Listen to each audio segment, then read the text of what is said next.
అందరికీ నమస్కారం అండి. కార్తీక పురాణము.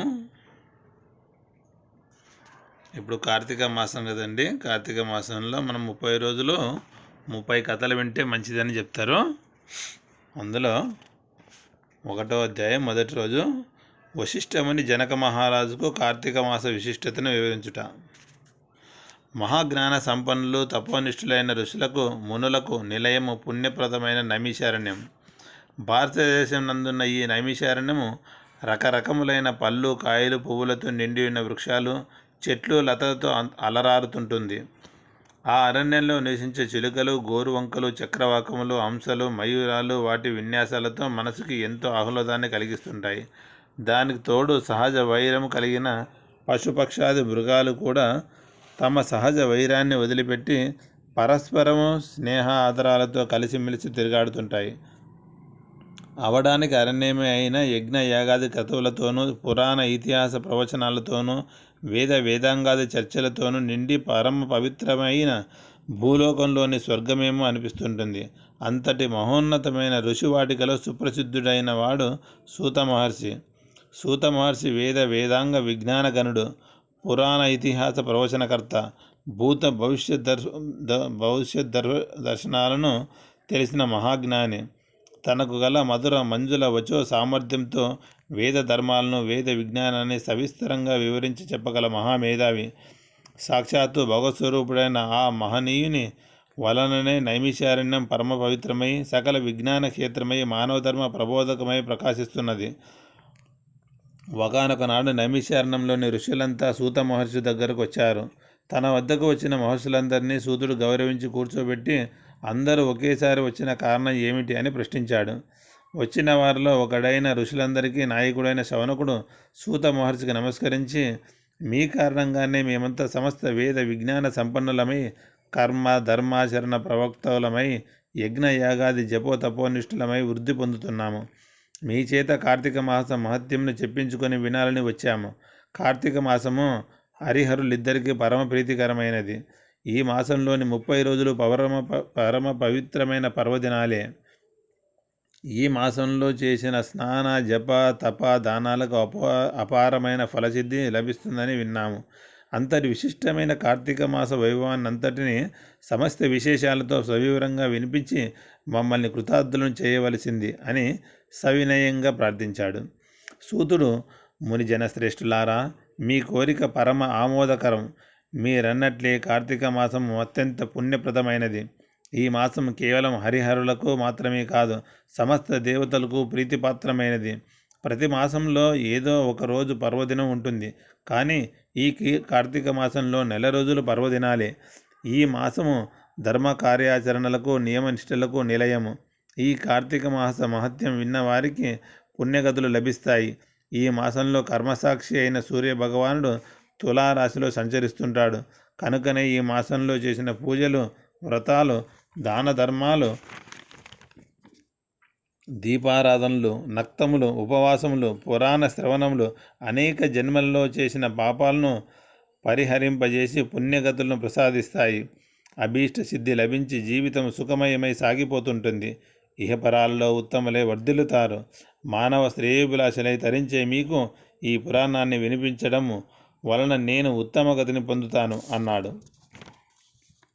మహామునులారా, ఈ కార్తీక పురాణమును గురించి స్కాంద పురాణంలో ఉంటుంది. దీన్ని మొట్టమొదట పరమేశ్వరుడు పార్వతీదేవికి, శ్రీమన్నారాయణుడు శ్రీ మహాలక్ష్మికి, చతుర్ముఖుడు బ్రహ్మదేవుడు నారద మహర్షికి, నారదుడు వశిష్ఠ మహర్షికి, వశిష్ఠుడు జనక మహారాజుకి వివరంగా చెప్పారు. వశిష్ఠుని దయ వలన ఈ కార్తీక మాస మహత్యాన్ని వినే అదృష్టం నాకు కలిగింది. నేను విన్న ఆ విశిష్టమైన పురాణాన్ని మీకు వినిపిస్తాను. సావధాన మనస్కులై విని తరించండి. ఒకనాటి పవిత్ర దినాన వశిష్ఠ మహర్షి మిథిలా నగరానికి వచ్చి జనక మహారాజు దగ్గరకు వెళ్ళాడు. రాజర్షి అయిన జనకుడు వశిష్ఠ మహర్షికి సగౌరవంగా సముచిత మర్యాదలు చేసి, మీ రాకకు కారణం ఏమిటి అని అడిగాడు. అందుకు వశిష్ఠుడు, జనకరాజా, నేను సిద్ధాశ్రమంలో యాగం చేయాలని సంకల్పించిన యాగానికి నీ సహాయం అడుగుదామని వచ్చాను అన్నాడు. దానికి జనకుడు, మహర్షి, మీ యాగానికి కావలసిన ధనాన్ని, అనేక విధాలైన సంభారములను అన్నింటినీ మీ కోరికను అనుసరించి మీకు సమర్పిస్తాను. నాకు ఆ సంపదలకు ఇంతకంటే గొప్ప ప్రయోజనం ఏముంటుంది అంటూ వినయంగా అంగీకరించాడు. మునిజన శ్రేష్ఠుడమైన ఓ వశిష్ఠ మహర్షి, నాకు చాలా కాలం నుండి ధర్మార్థ కామ మోక్ష ప్రదాయకమైన సర్వపాపహరమైన కార్తీక మాస మహత్యాన్ని వినాలని కోరిక. కనుక నా ఎందనుగ్రహం నుంచి కార్తీక పురాణాన్ని వినిపించి నన్ను కృతార్థుడిని చేయమని ప్రార్థించాడు. విశ్వ శ్రేయస్సును కోరుకునే వాళ్ళకి, భక్తిగల వారికి ఈ విధమైన కోరికలు కలుగుతుండడం సహజమే. కార్తీక మాసం 30 రోజులు పుణ్యప్రదాలైనవే. ఈ మాసంలో చేసే జప తపాలకి, స్నానదానాలకి, వ్రతాలకి అనంతమైన ఫలితం కలుగుతుంది అని, ఈ మాసంలో ఆచరించవలసిన విధి విధానాల గురించి, ఈ మాస మహత్యాన్ని గురించి స్కాంద పద్మపురాణాలు 2 వివరంగా చెప్పాయి. ఈ కార్తీక మాసంలో సూర్యోదయ కాలానికి ముందుగా చేసే స్నానం పరమ పుణ్యప్రదం. ఈ మాసంలో గంగా నది సమస్త నదీ జలాల్లోనూ, కాలువలు, చెరువులు మొదలైన జలాశయాలన్నింటిలోనూ అంతర్లీనంగా ప్రవహిస్తూ ఉంటుంది. స్నానంతో పవిత్రులై పుణ్యప్రదమైన శరీరంతో చేసే దాన ధర్మాలు అనంతమైన ఫలితాన్ని ఇస్తాయి. ఈ మాసంలో చేసే పితృకార్యాలు, పితృకర్మలు 7 తరాల వారికి పుణ్యగతులను కలిగిస్తాయి. ఈ కార్తీక స్నాన వ్రతాదులను ఆచరించడానికి స్త్రీలు, పురుషులు, బాలురు, యువకులు, వార్ధక్యములతో తేడాలేవి ఉండవు. ఏ వయసు వారైనా, ఏ జాతి వారైనా స్నాన, దాన, జప తపాదులను చేసి తరించే ప్రయత్నం చేయవచ్చు. జనక మహారాజా, ఈ కార్తీక మాసానికి అధిపతి దామోదరుడు కనుక దామోదరుని పూజ, కేదారేశ్వర వ్రతములను ఈ కార్తీక మాసంలో ఆచరించడం వలన శివకేశవులిద్దరి అనుగ్రహం అపారంగా లభిస్తుంది. జలరాశులన్నిటిలో అంతర్లీనంగా ఉన్న గంగాదేవి అనుగ్రహం లభిస్తుంది. సూర్యోదయానికి పూర్వమే చేసే స్నానం ముక్తిప్రదమైనది. మనం కార్తీకంలో చేయవలసిన దాన ధర్మాలు, సంధ్యా వందనాది నిత్యకర్మలు, తర్పణాలు, దీపారాధనలు, దీపదానాలు, వన భోజనాలు, సమారాధనలు, సోమవార వ్రతాలు, కార్తీక పూర్ణిమ నోము ఇవన్నీ కేవలం పుణ్యమును ప్రసాదించడం మాత్రమే కాక శరీరానికి తేజస్సును, శక్తిని, మేధస్సును, మనస్సుకు శాంతిని, స్థిరత్వాన్ని, స్థిమితాన్ని, సంపదలను కూడా కలిగిస్తాయి. ముక్తులను ప్రసాదించే ఏకైక మాసం కార్తీక మాసం. ఈ కార్తీక మాసంలో ఏకభుక్తం అంటే ఒక పూట మాత్రమే భోజనం చేసి ఉండడము నక్తం. ఉదయమంతా ఉపవాసం ఉండి సాయంత్రం నక్షత్ర దర్శనం అయిన తర్వాత భోజనం చేయడం. అలాగే సోమవారాలు, పూర్ణిమ, ఏకాదశులు మొదలైన రోజులలో చేసే ఉపవాసాలు మోక్షప్రదాలు.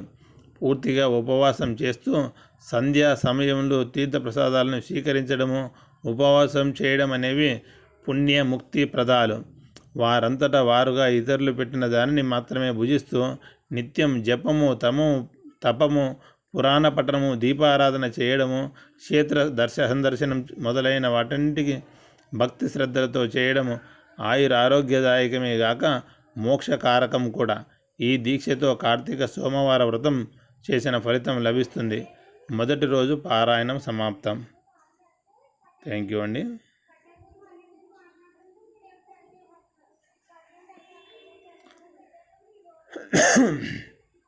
అలాగే 2వ అధ్యాయము సోమవార వ్రత మహత్యము. వశిష్ఠ మహర్షి జనక మహారాజుకు కార్తీక పురాణాన్ని వివరిస్తూ కార్తీక సోమవార మహిమను వినిపించాడు. కార్తీక మాసంలో సోమవార వ్రతం చేయడం వలన శివ సాయుధ్యమును పొందుతారు. ఉపవసించవలసిన రోజులలో తనకు వీలైన చేయగలిగిన విధంగా రాత్రిపూట మాత్రమే భుజించటము, ఎవరిని ఏది అడగకుండా ఆయాచితంగా లభించిన దానిని మాత్రమే తినటము, దాన ధర్మాలు చేయడము అనే పనులను చేయాలి. ఒకానొకప్పుడు కాశీ క్షేత్రంలో పరమ నిష్ఠాగరిష్ఠుడైన ఒక సద్బ్రాహ్మణుడు ఉండేవాడు. అతనికి అత్యంత సౌందర్యవంతురాలైన, దుర్గుణాలకు నిలయమైన, కులాచారములందు భక్తి లేని స్త్రీకి ఉండవలసిన సిగ్గు ఎగ్గులు ఏమాత్రం లేని నిష్ఠూర అనే పేరు గల కుమార్తె ఉండేది. నిష్ఠూరను మంచి దారిలో పెట్టాలని తండ్రి నయన భయాన ఎన్నో విధాలుగా ప్రయత్నించి విఫలుడైనాడు. యవ్వనవతి అయిన నిష్ఠూరను సౌరాష్ట్ర దేశస్థుడైన మిత్రవర్మ అనే బ్రాహ్మణునికి ఇచ్చి వివాహం జరిపించాడు.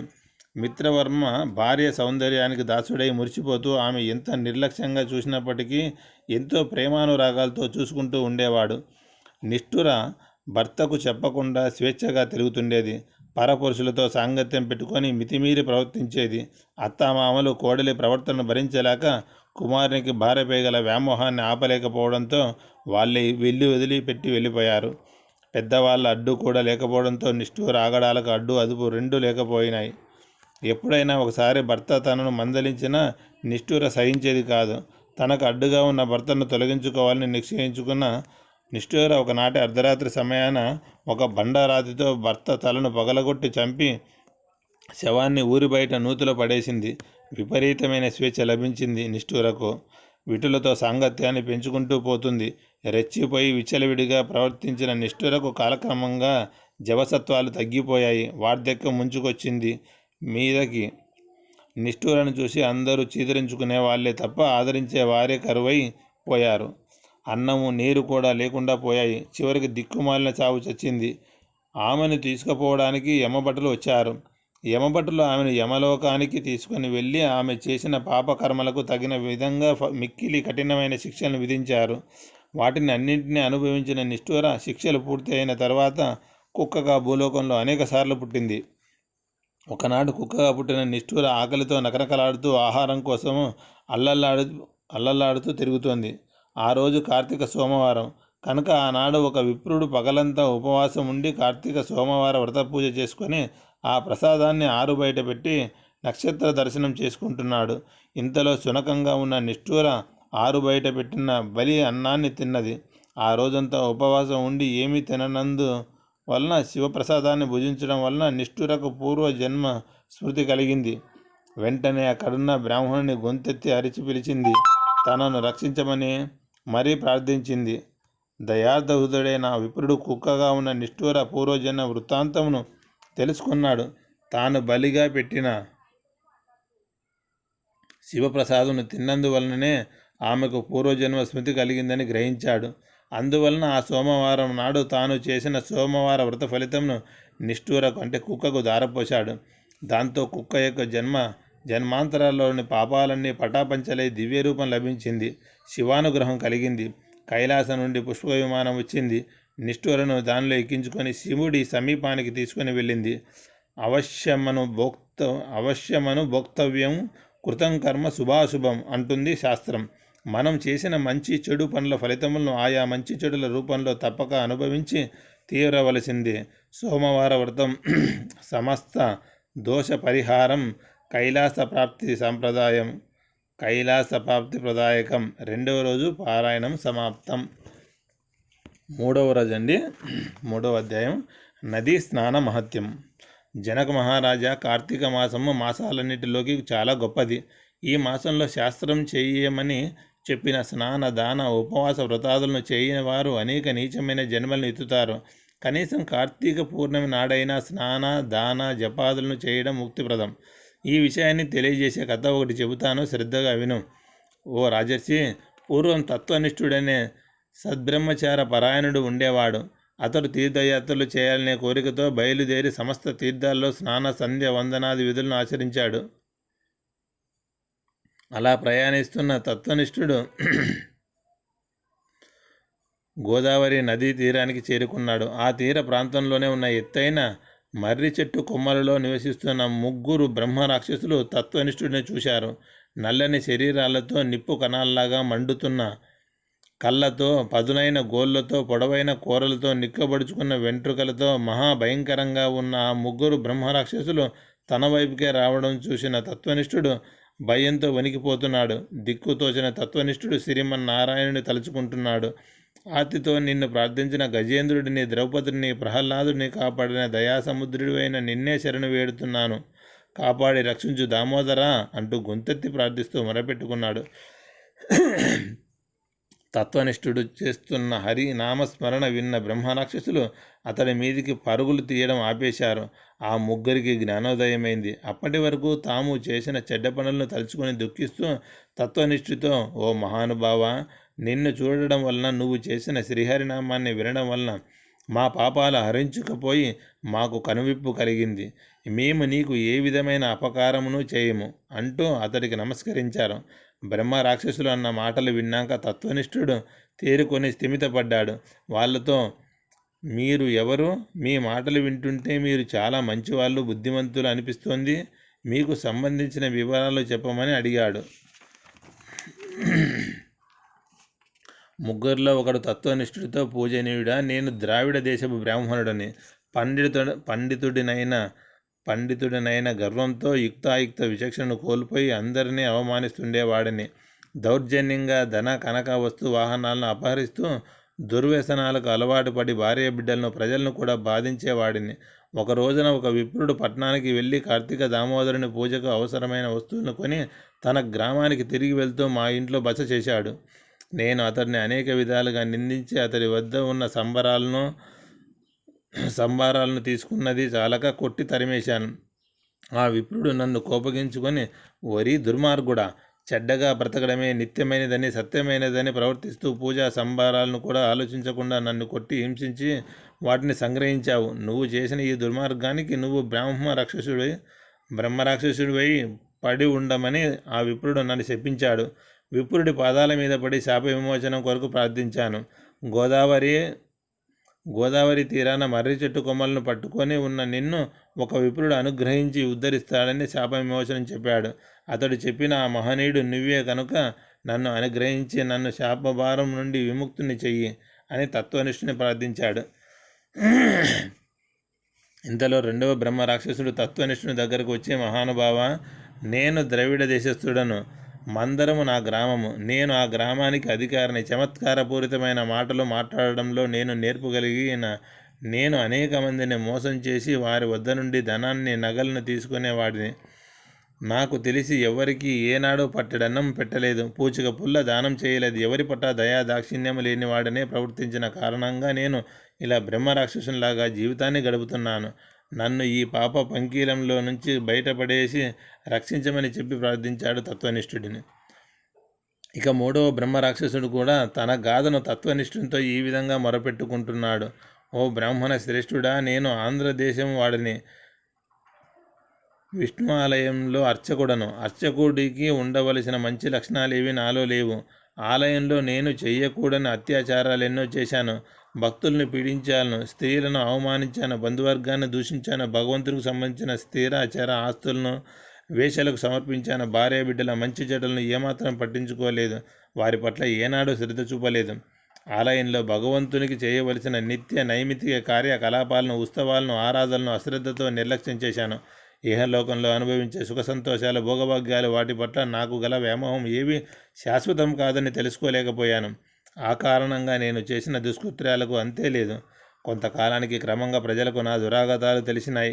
వాళ్ళ ఆగ్రహానికి గురయ్యాను. నేను అన్యాయంగా సంపాదించిన సంపదలు కొన్ని తరిగిపోయాయి, కొన్ని తొలగిపోయినాయి. ఊరివారు నన్ను తరిమి కొట్టారు. అడవుల వెంబడి పడే ఆకులు అలుములు తింటూ కాలం గడిపాను. కొంతకాలానికి ప్రాణాలు పోగొట్టుకున్నాను. నరకానికి వెళ్ళి అక్కడ పడరాని పాటలు పడ్డాను. ఆ తర్వాత ఎన్నో నీచమైన జన్మలను ఎత్తాను. చివరకు ఆ బ్రహ్మ రాక్షస రూపాన్ని పొందాను. కనుక ఈ బాధల నుండి నన్ను రక్షించగల వాడివి నువ్వే. నిన్ను చూసి చూడగానే నాకు గత జన్మ స్ఫురణకు వచ్చింది. మాకు ఈ బ్రహ్మ రాక్షస జన్మల నుండి ముక్తిని కలిగించు అని ప్రార్థించాడు. బ్రహ్మరాక్షసులారా, మీ జీవిత గాథలు బాధలు పూర్తిగా తెలిసినాయి. మీరు ఎంత దుర్మార్గంగా ప్రవర్తించినా ప్రస్తుతం పడుతున్న పశ్చాత్తాపం కారణంగా పరమ పునీతులైనారు. హరినామాన్ని వినగానే మీకు గత జన్మలు గుర్తుకు వచ్చినాయి.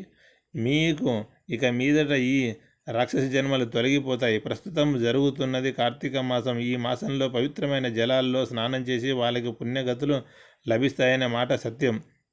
కనుక మీరు కూడా నా వెంట రండి అంటూ వాళ్ళని వెంట పెట్టుకొని గోదావరి నదికి వెళ్ళి తనతో పాటు వారిని గోదావరి పవిత్ర స్నానం చేయించాడు. తాను కూడా భక్తి ప్రపత్తులతో నది స్నానం చేసి శుచి అయినాడు. దానివలన తనకు కలిగిన ఫలితాన్ని ఆ బ్రహ్మ రాక్షసులకు ధారపోశాడు. అంతే, ఆ క్షణంలోనే వారికి గల ఆ రాక్షస జన్మలు అంతమైనాయి. అంతరిక్షంలో నుంచి దివ్యమైన పుష్పక విమానం వచ్చి వాళ్ళ ముగ్గురిని ఎక్కించుకొని కైలాసానికి తీసుకుని వెళ్ళింది. ఆ విధంగా బ్రహ్మరాక్షసులు ముగ్గురు ముక్తిని పొందారు. పరోపకార పుణ్యాయ పాపాయ పరపీడనం అనే వ్యాసమహర్షి సూక్తిని గుర్తు చేస్తున్నది వీరి చరిత్ర. 3వ రోజు పారాయణం సమాప్తం. నమస్కారం అండి.